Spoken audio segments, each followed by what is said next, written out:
అసలు ఏం జరుగుతుంది తెలంగాణలో?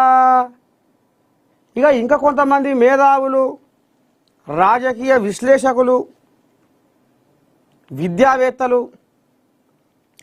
వాళ్ళు ఏమనుకొస్తున్నారయ్యా అంటే,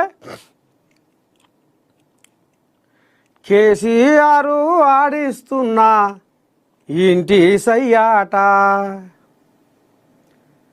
కేసీఆర్ ఆడిస్తున్న ఇంటి సయ్యాట, కవితమ్మ ఆడుతున్న బతుకమ్మ ఆట, కేసీఆర్ ఆడిస్తున్న ఇంటి సయ్యాట, కవితమ్మ ఆడుతున్న బతుకమ్మ ఆట, అర్థమైతా లేదా హరీషురావును కారు దింపేందుకు దొంగాట. ఇదంతా అయ్య చూపిన తొవ్వనే, అయ్య అడుగుజాడల్లో, అయ్య కనుసన్నల్లో, అయ్య దర్శకత్వంలో బిడ్డ నడుస్తుంది అనేది కొంతమంది పాట పాడుతున్నారు.